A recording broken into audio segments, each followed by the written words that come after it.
Good morning class. तो बहुत दिन बाद हम लोग मिले हैं बिकॉज बीच में विंटर का छुट्टी हो गया था, है ना। विंटर था भी बहुत ज़्यादा, तो छुट्टी में आप लोग उम्मीद है पढ़े लिखे होंगे, पीछे का रिवीजन किए होंगे, ऐसा उम्मीद लगाते हैं बस। ठीक है, छुट्टी में क्या होता है रजाई के भीतर, वो बचपन का अनुभव है, इसलिए ज़्यादा आशा नहीं रखते हैं। चैप्टर हम लोग का चल रहा था एक चर वाला रैखिक समीकरण। हाँ, खत्म हो गया था, एक एक्सरसाइज बचा हुआ था। अच्छा ही था कि एक एक्सरसाइज बच गया था। अब उस एक्सरसाइज के कारण हम लोग उस चैप्टर का थोड़ा सा रिवीजन हो जाएगा, है ना। आज वो तो नहीं आई है, चलो ठीक है, आ जाएगी, क्या किया जाए। ठीक है, तो क्लास 7th में आप लोग, और समीकरण जो है वो एक चर वाला है ना। एक चर वाला रैखिक समीकरण है। इसका क्या मतलब है कि जिसमें, पहले तो बताओ चर किसे कहते हैं, जिसका मान चेंज हो सकता है ना। हर क्वेश्चन में उसको लिया जाता है, उसका कुछ ना कुछ मान आता है, क्वेश्चन टू क्वेश्चन उसका वैल्यू बदलता रहता है, उसी को हम लोग क्या बोलते हैं, चर बोलते हैं। यही बात हुई थी, है ना। तो चर का कॉन्सेप्ट क्लियर है। एक चर है यानी कि समीकरण हम लोग का कैसा होगा, तो x + 4 = 17, इस तरह का समीकरण रहेगा। अच्छा, समीकरण किसको कहते हैं, जहां समानता की बात होती है उसी को समीकरण कहते हैं।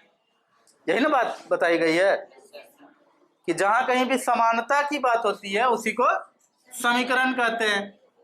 मैथमेटिक्स में जहां पर दो पक्ष आपस में बराबर होते हैं तो वो समूचा को क्या कहा जाता है, समीकरण। दो पक्ष आपस में बराबर हैं तो फिर वो पूरा मिला करके क्या कहेंगे, उसको समीकरण कहेंगे। कोई दिक्कत है? ठीक है, ओके, आगे बढ़ते हैं हम।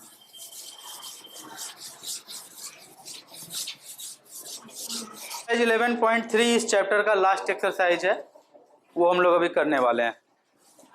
क्वेश्चन नंबर फर्स्ट देखो क्या है। फर्स्ट क्वेश्चन आपका क्या है,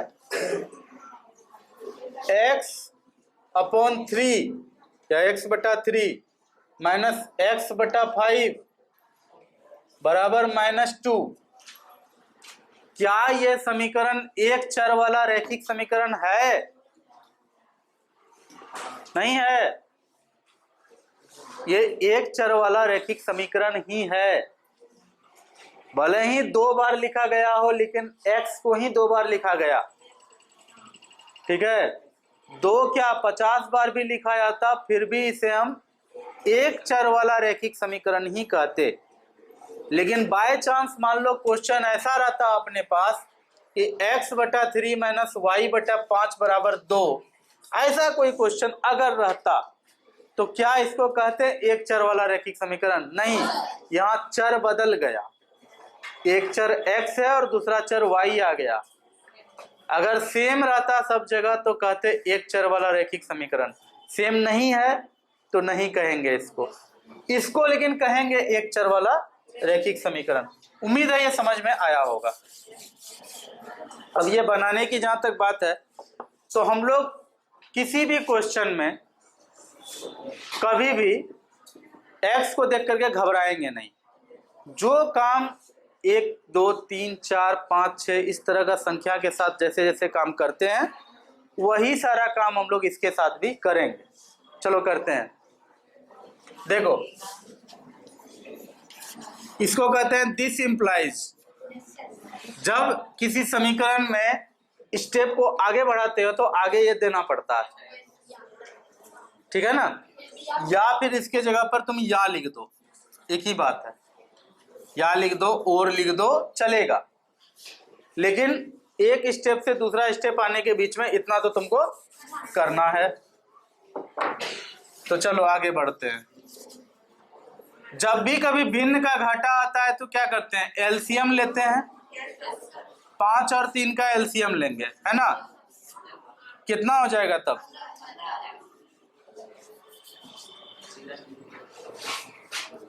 यही होगा। तो 5 तिया 15 हो जाएगा। ऐसे क्लियर दिख रहा है कि 5 और 3 का एलसीएम 15 होगा। 15 हो गया। फिर भिन्न का जोड़ में क्या होता है, पहला वाला भिन्न में जो हर होता है ना, उससे इस एलसीएम को भागा देते हैं और जो भागफल आता है उस भागफल को इसके अंश में गुना करते हैं। तब फिर यहां लिखते हैं, है ना, कि पहला वाला डिनोमिनेटर को इस एलसीएम में भागा देंगे और जो भागफल आएगा, क्वोशिएंट आएगा, उसको गुना करेंगे ले जा करके पहले वाले के न्यूमरेटर में। हर समझते हो तो अंश और हर समझते हो तो वो अलग, ठीक है, पहले ही बोल दिए हैं। अंश को इंग्लिश में क्या कहते हैं, न्यूमरेटर। हर को इंग्लिश में क्या कहते हैं, डिनोमिनेटर। ठीक है, 3 से भागा दिए 15 को, कितना आएगा आंसर, 5। 5 जगह कहाँ गुना होगा, x में। माइनस जो भी बोले वही किए हैं, है ना। फिर उसके बाद 5 से भागा देंगे 15 को, कितना आएगा आंसर, 3 ले जाके कहाँ गुना करेंगे, बराबर कितना होगा इधर, -2।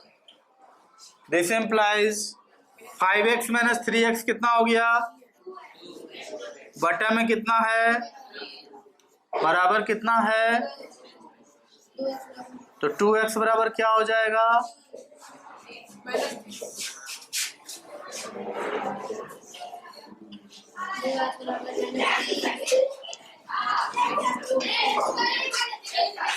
फिर बताए थे जो संख्या इधर गुना में है वो इस पार जाकर के भागा लग जाता है। समीकरण का यही नियम है। तो दिस इंप्लाइज x बराबर क्या हो जाएगा, -30/2।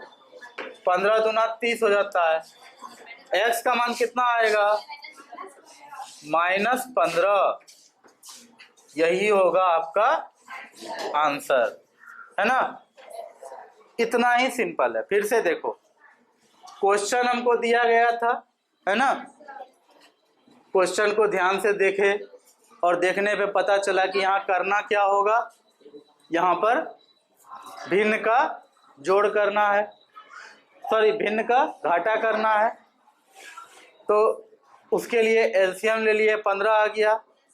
पहला वाला का हर से 15 को भागा दिए, आंसर 5 आया। तो 5 जाके पहला वाला में गुना हुआ, बीच में माइनस था तो यहाँ भी माइनस आएगा। फिर दूसरा वाला हर से 15 को भागा दिए, 3 आया आंसर। 5 तिया 15 होता है ना, 3 आएगा आंसर। 3 जाके x में गुना हुआ, 3x हुआ। तो 5x - 3x बटा 15 बराबर -2। आगे बढ़े, 5x - 3x 2x बटा 15 बराबर -2। 2x बराबर 15 गुना -2, 2x बराबर -30।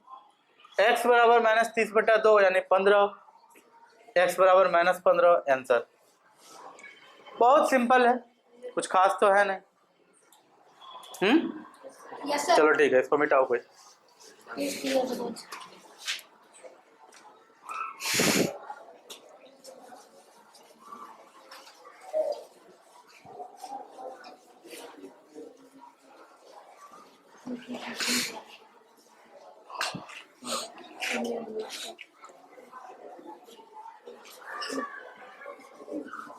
वो भी मिटा दो, उधर भी मिटा दो, पूरा मिटा दो।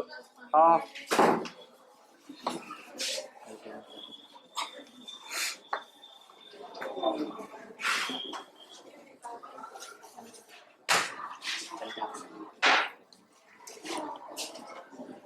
नेक्स्ट क्वेश्चन है, क्वेश्चन नंबर 2। 3x + 2/3, 3x + 2/3 = 17/6, 17/6। देखो ये क्वेश्चन पिछले वाले क्वेश्चन से इजी है। पिछले वाले क्वेश्चन में गुना भागा करने के बाद कुछ आया था, इधर यहाँ तो पहले से हो के है। अब आपको करना क्या है, क्रॉस मल्टीप्लिकेशन करना है। यहाँ ये 6 जाकर के इसमें गुना हो जाएगा, ये 3 जाकर के 17 में गुना हो जाएगा, यही होगा। इसी को कहा जाता है क्रॉस मल्टीप्लिकेशन, ब्रज गुणन। ठीक है, तो फिर क्या हो जाएगा, तो 6 ला करके तुम किस में गुना करोगे, 3x + 2 में, बराबर 17 गुना 3। अब देखो यहाँ हो जाएगा 6 तिया 18 x जोड़ 2 बराबर 17 तिया 51। सही है? कौन लोग बोल रहे हो सही है? और गलत है। तो पिटाई हो जाएगा ना, क्यों बोले तब? हाँ, क्योंकि यहाँ पर जो 6 है ब्रैकेट जब खुलेगा तो 6 जाकर दोनों में गुना होगा, तो 6 तिया 18x जोड़ 6 दूना 12 होगा। ठीक है, तो यही तो मुझे टेस्ट करना था कि जो आप लोग को पिछले क्लास में बताया गया था अलजेब्राइक एक्सप्रेशंस, बीजीय व्यंजक, आप लोग कितना याद रखे हैं उसको। तो यहाँ तो सीधा बात है, आगे पाठ पीछे सपाट। ठीक है, तो इससे नहीं होगा काम ना, पढ़ाई करना पड़ेगा। उम्मीद है इसके बाद काम बहुत आसान हो गया, अब तो कुछ करना ही नहीं है, आगे का काम खुद से करो, कुछ तो करो खुद से, सब काम हम ही करेंगे। हाँ,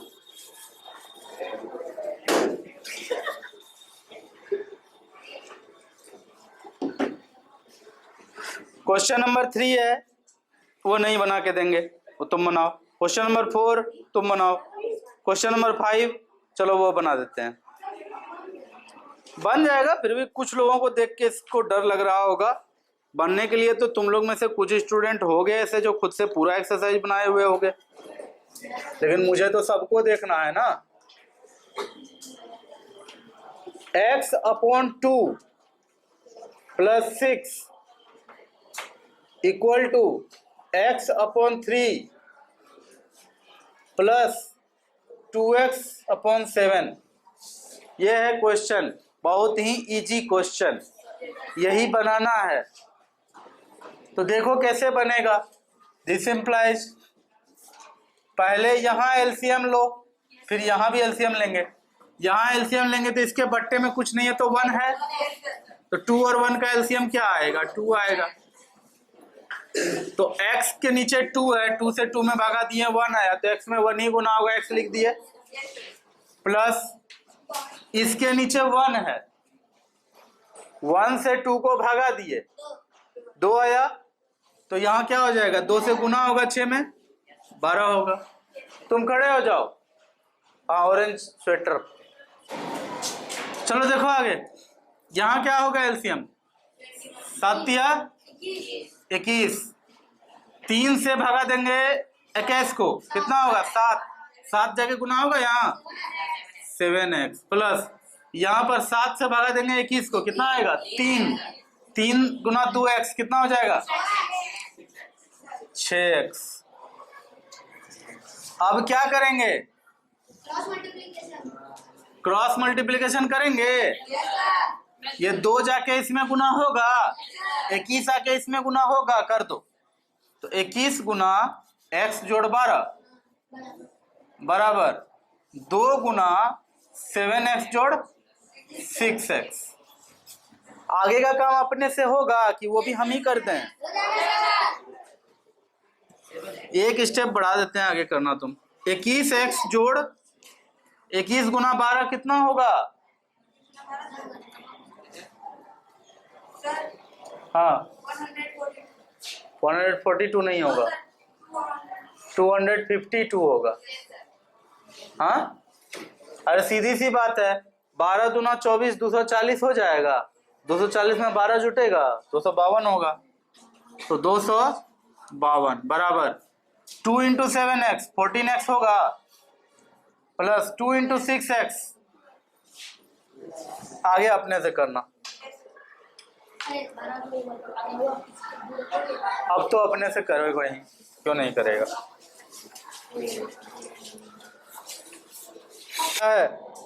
4x माइनस 1/3 बराबर 1/3 प्लस एक्स, यही है। चौक बहुत रद्दी है।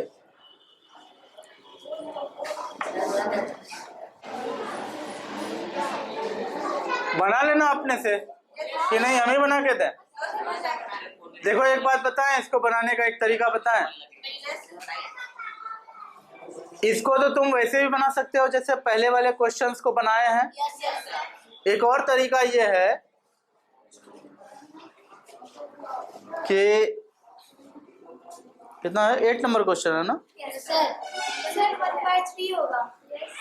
1/3 प्लस एक्स है। वही मैं भी सोचूं कि यहाँ पर x कैसे आ जाएगा। अभी तो आप लोग 7th में हैं, ऐसा क्यों जुल्म करेगा आपके साथ कोई।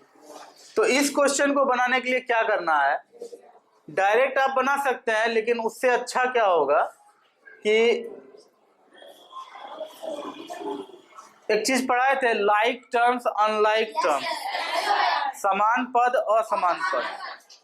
तो उसमें ये पढ़ाए थे बीजीय व्यंजक चैप्टर में कि किसी भी बीजीय व्यंजक में जोड़ या घाटा का काम समान पद में ही होता है, असमान पद के बीच में जोड़ या घाटा नहीं होता है। तो यहाँ पर भी हम लोग क्या करेंगे कि देखेंगे कि समान पद इसमें टोटल समीकरण में बराबर को एकदम नजरअंदाज करते हुए सोचेंगे यहाँ समान पद कौन कौन है। तो ये है और ये है, एक दोनों आपस में क्या है, समान पद है। अच्छा, ये 1/3 और 1/3 ये दोनों आपस में समान पद है। तो ऐसे क्वेश्चन में हम लोग क्या करते हैं कि समान पद को एक तरफ करते हैं और इस तरह का जो समान पद है इसको एक तरफ करते हैं। तो क्या करेंगे यहाँ, तो 4x है यहाँ पहले से, x इस तरफ प्लस है ना। देखिए जो नहीं समझे समझने दीजिए, जो बना लिए हैं बहुत अच्छी बात है, सब लोग आगे बढ़े एक साथ, ये अच्छा लगेगा ना, है ना। सिर्फ दिल्ली ही अगर अच्छा, मान लो कि सिर्फ दिल्ली इंडिया का कैपिटल है ना, उसको एकदम स्वर्ग जैसा बना दें, और ये अररिया पटना ये सब एकदम, जो कि रियल में हो भी वही रहा है, ठीक है, अररिया पटना ये सब को बना दें एकदम नाली, गंदा नाली, ठीक है ना। सारा का सारा इंडस्ट्री गुजरात में लगा दे, अब बिहार का आदमी जाकर के वहां पे मजदूरी खटे, अच्छा नहीं ना लगता है। हो तो रहा है वो, लेकिन होना है ना चाहिए। तो वही बोल रहे हैं, जो बना लिए हो वो बैठ के शांत होकर के देखो कि सर कहाँ पर क्या कर रहे हैं, उसी में से कुछ नया चीज सीखने का कोशिश करो। उचको मत, ज्यादा उचकने से हानि होता है, बहुत हानि होता है। हम आज भी अगर 8 क्लास में किसी टीचर के क्लास में बैठ जाते हैं तो हमको आज भी कुछ नया मिल जाता है सीखने के लिए। हम 7-8 को पढ़ा रहे हैं पिछले 10 साल से ना, तुम लोग जान रहे हो। कुल मिला के ठीक ठाक टीचर भी तुम लोग मान के चलते हो हमको। अक्सर ऐसा इसलिए बोल रहे हैं क्योंकि अक्सर तुम लोग फेवरेट टीचर में मेरा नाम बोल देते हो, इसलिए बोलते हैं कि ना, चलो ठीक। फिर भी तुमको कह रहे हैं, आज भी अगर हम ओम सर के क्लास में बैठ जाएं, 8 क्लास में वो अगर मैथ पढ़ा रहे हों, वो अगर साइंस पढ़ा रहे हों 8 और 7 में, उनके क्लास में जाकर मैं बैठ जाता हूँ, मुझे आज भी कुछ नया सीखने को मिलता है। ये सीखने सिखाने का काम जीवन भर चलता है। कभी घमंड मत करना जीवन में कि हम बहुत सीख गए हैं। जब अमित सर अभी भी सीख सकते हैं तो आपको सीखने में तो अभी बहुत दुनिया बाकी है ना। इसीलिए तो ज्यादा उचकना नहीं है, ध्यान से सुनना है बातों को, और जहां पूछे वहां जवाब दीजिए, और जो नहीं समझ रहे हैं पूरा जोर लगा दीजिए सीखने का। हम तो कोशिश कर ही रहे हैं सारे लोग सीखें। देखो बराबर है बीच में, इधर x है, तुम ये चाहते हो कि ये जो x है वो इस साइड 4x के पास में आ जाए ताकि जोड़ने या घटाने में आसानी हो, यही ना। तो क्या करना है, पहले 4x लिखे, ठीक है ना। 4x के बाद माइनस है, ये माइनस यहाँ पर लिख देता है, बहुत लोग गलत करता है, नहीं लिखना चाहिए। 4x के बाद क्या है यहाँ, उससे कोई लेना देना नहीं है। हमें देखना है कि बराबर के इस तरफ x है, x वाला कोई टर्म है, हाँ है, उसमें क्या है, इधर प्लस है, तो उसको बराबर के इस साइड लाएंगे और वो इस साइड जब आएगा तो वो माइनस हो जाएगा, और तब इधर तो है ही 1/3 और फिर यहाँ -1/3 है तो ये हो जाएगा +1/3। फाइनली आएगा आपके पास 3x। 4x - x क्या है? विषम संख्या मानने के लिए बोलेगा, अगर तुमको विषम संख्या मानना है कुछ भी तो वहां मानना 2x + 1 या फिर 2x - 1, यही मानना। इसके पीछे लॉजिक समझो। सम संख्या किसको कहते हैं? जो 2 से कट जाए। तो कोई भी संख्या हो, 2, 4, 6, 8, 10, ये सब सम संख्या है। इन सब का देखो क्या है, 2 गुना 1 2, 2 गुना 2 2, 2 गुना 3 6, ठीक है, 2 गुना 0 0, 2 गुना 4 8, यानी कि x के जगह 1 2 3 4 कुछ भी रखो सम संख्या ही मिलेगा। इसलिए जब रैखिक समीकरण, ये जो चैप्टर हम लोग का चल रहा है, इसमें कुछ मानने की बात जब आती है और खास करके जब सम संख्या मानने की बात आती है तो हम लोग सम संख्या के जगह पर क्या मानते हैं? हमेशा 2x। क्या मानते हैं? 2x। और विषम संख्या मानने की जब बात आती है तो हम लोग क्या मानते हैं? 2x + 1 या फिर 2x - 1। जैसे यहाँ x के जगह पे 1 रखो, 2 × 1 2 - 1 1 आया। 1 क्या है? विषम संख्या है। 2 रखो, 2 × 2 4 - 1 3 आया। 3 विषम संख्या है। कुछ भी रख दो, x के जगह पे मान लो 27 रख देते हैं। 27 दूना 54 - 1 53 हुआ। कभी भी इसमें ऐसा कोई संख्या नहीं मिलेगा जो 2 से कट जाए। इसलिए जब विषम संख्या मानने की बात आती है, या तो आप ये मान लीजिए या फिर आप ये मान लीजिए। जैसे इसमें 0 रखो, 0 × 2 0 + 1 1 हुआ। 2 रखो, 2 × 2 4 + 1 5, विषम संख्या है कि नहीं? 1 रखो, 1 × 2 2 + 1 3 हुआ। हर हाल में इसमें विषम संख्या ही मिलेगा, हर हाल में इसमें आपको सम संख्या ही मिलेगा। आपका क्वेश्चन आपको क्या कहा है? क्वेश्चन आपसे कहा है कि 3 क्रम में आने वाली विषम संख्याओं का योग 39 है, तो वे संख्याएं ज्ञात कीजिए। 3 क्रम में आने वाली विषम संख्याओं का योग 39 है। क्रम में आने वाली मतलब 5 7 9, ये सब क्या है? विषम संख्या है। और क्रम में आने वाला विषम संख्या है ना? अगर आप 1 को 2x + 1 मानेंगे तो ऑटोमेटिक अगला क्या होगा? 2x + 3 होगा। बोलो ना, 1 का तो अंतर रहेगा ना। ऐसा तो नहीं लिख सकते हैं कि पहला 2x + 1 दूसरा 2x + 2। एक विषम संख्या और दूसरे विषम संख्या लगातार अगर हो तो बीच में एक सम संख्या होता है हमेशा। इसलिए कभी भी आप 2x + 1 मानने के बाद 2x + 2 मान सकते हैं, तो सॉरी 2x + 1 मान सकते हैं, सॉरी 2x + 1 यहाँ है तो 2x + 2 मान सकते हैं, नहीं मान सकते हैं। 2x + 3 हमेशा मानना पड़ेगा। इसके बाद तुम खुद बताओ क्या माने। इसके बाद 3 तो मानना है ना। इसके बाद क्या होगा? 2x + 5। बहुत अच्छा। 4 लिख सकते हैं? नहीं, एक छोड़ के लिखना है। कोई दिक्कत? तो फिर क्लियर है। क्वेश्चन क्या कह रहा है? तीनों का योग 39 है। कर दो योग। 2x + 1 + 2x + 3 + 2x + 5 + बराबर 39 है ना? क्या हो जाएगा तब यहां पर? दिस इंप्लाइज, ये क्वेश्चन में दिया गया था प्रश्न से, है ना?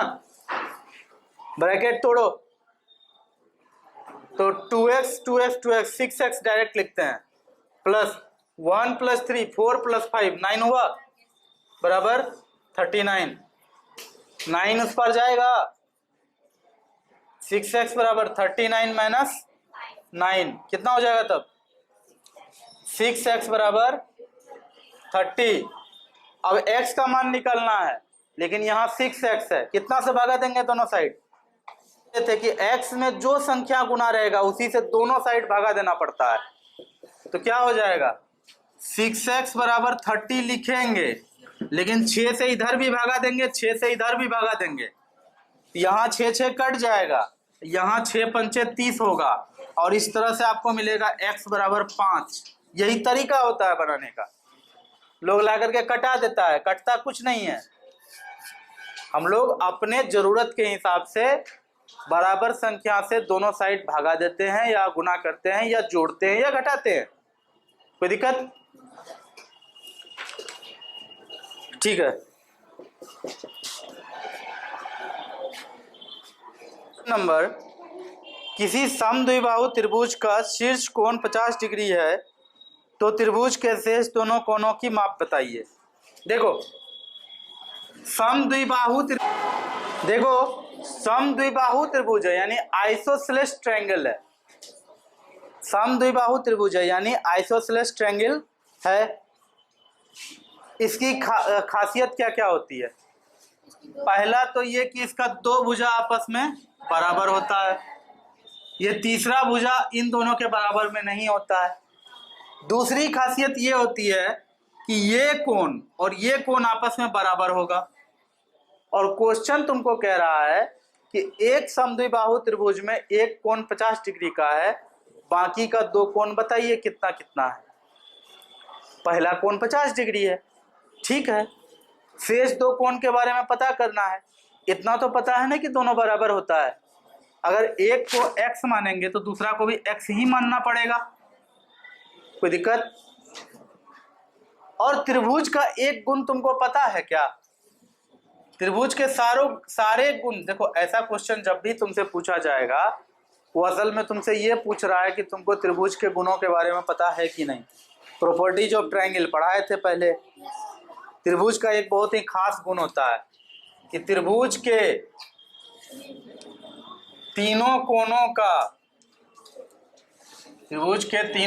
का योग बराबर 180 डिग्री। दिस इम्प्लाइज 50 डिग्री जोड़ x बराबर 180 डिग्री। दिस इम्प्लाइज 50 डिग्री जोड़ 2x बराबर 180 डिग्री। दिस इम्प्लाइज 2x बराबर 180 degree minus 50 degree. This implies 2x बराबर 130 डिग्री। आगे का काम अपने से करो। क्या करेंगे अब? यहाँ किससे भागा देंगे दोनों साइड? मान निकालना है x का। किससे भागा देंगे दोनों साइड? 2 से भागा देंगे दोनों साइड। तो इधर भी 2 से भागा लगेगा और इधर भी 2 से भागा लगेगा। 2 कट जाएगा, यहाँ 2 से भागा लगेगा, 65 डिग्री आएगा आंसर। कोई दिक्कत? ठीक है, इसको नोट करो।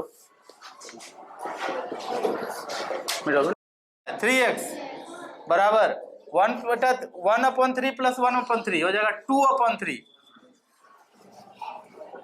अरे एलसीएम लेके भी देख लो ना, 3 एलसीएम आएगा और नीचे में 3 है, भगा देंगे 3 से, 3 में 1 आएगा तो 1 गुना 1 1, फिर यहाँ पर भी वैसे होगा 1 होगा, तो वही लिखे 2/3। ठीक है। अब देखो क्या होगा, क्रॉस मल्टीप्लिकेशन करने की जरूरत नहीं है यहाँ पर। यहाँ हमको x का मान निकालना है ना। बहुत लोग क्या करेगा कि 3 ला करके गुना करेगा, यहाँ 3 3 9 होगा, तब 9 ले जाके भगा देगा। ऐसा करने का कोई जरूरत नहीं है। सीधा बात है, यहाँ x में 3 गुना है, हमको x का मान चाहिए, दोनों तरफ 3 से भागा दे देंगे। एक बात हमेशा याद रखना, अगर कहीं भी 2 बराबर 2 है तो बराबर के दोनों पक्षों में आप समान चीजों से गुना कर सकते हैं, समान संख्या से गुना कर सकते हैं, भागा कर सकते हैं, घटा सकते हैं, ठीक है, जोड़ सकते हैं। जैसे मान लो 2 बराबर 2 है, अगर हम दोनों साइड 4 जोड़ दें तो 2 जोड़ 4, इधर भी तब करना पड़ेगा 2 जोड़ 4। तो क्या इससे बराबर के संबंध पे कोई असर पड़ेगा? कोई असर नहीं पड़ता है। इधर भी 6, इधर भी 6, 6 बराबर 6 तभी भी रहेगा। अगर हम इधर भी 3 गुना कर दें, इधर भी 3 गुना कर दिए तो दोनों तरफ 6 हो जाएगा। तो बराबर के संबंध पे कोई असर नहीं पड़ेगा। इसलिए कहा जाता है कि कहीं कोई समीकरण है, बैठ जाओ, कहीं कोई समीकरण है तो समीकरण के दोनों पक्षों में, यानी कि बायां पक्ष और दायां पक्ष में आप समान संख्या से गुना कर सकते हैं, समान संख्या से भागा दे सकते हैं, समान संख्या को जोड़ सकते हैं, समान संख्या को घटा सकते हैं। तो देखिए क्या होगा यहाँ पर, इधर भी आप 3 से भागा दे दिए और इधर भी आप 3 से भागा दे दिए। 3 से भागा दे दिए मतलब 1/3 से गुना कर दिए, है ना। क्या हो जाएगा तब,